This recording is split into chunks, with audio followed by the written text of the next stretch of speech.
Have you ever encountered an error when installing Python packages? You're excited to start coding, but suddenly your screen is filled with confusing messages.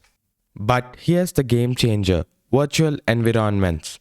They're your new best friend for managing projects without any package conflicts. Welcome to Programmatic. Today, we're diving into virtual environments in Python. If you've struggled with package management, you're in the right place.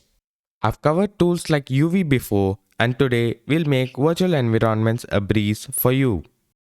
Let's start with creating your own environment. Why?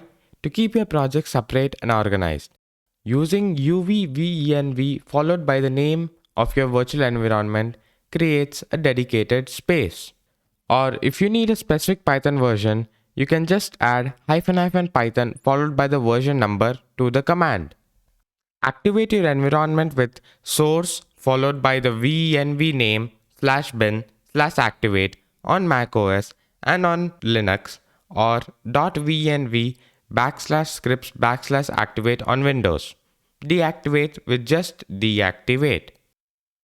Now let's add packages. Use uvpip install requests or install multiple at once. Need a specific version? Try uvpip install numpy = 2.2.2.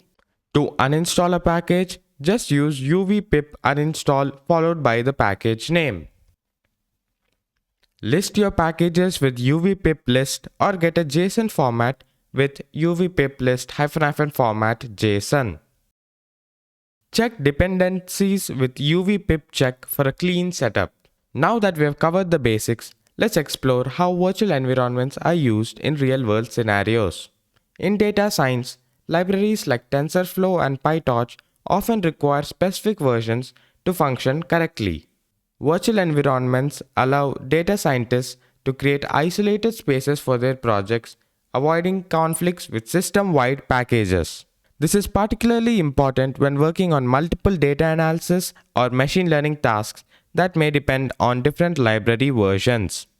Frameworks like Django and Flask benefit from virtual environments, which help manage dependencies for web applications. Developers can create a separate environment for each application, ensuring that updates or changes in one project do not affect others. This isolation is crucial when deploying applications to production environments. In team settings, using virtual environments simplifies collaboration by ensuring that all team members have access to the same library versions. This reduces the risk of errors due to discrepancies in package versions among different developers' setups. So, virtual environments are a breeze. They keep your projects tidy and error-free. If you want to stay updated with the latest and greatest in Python and programming, subscribe and turn on the notification bell. Thanks for tuning in to today's bite-sized lesson. Keep coding, stay curious, and I'll see you in the next video.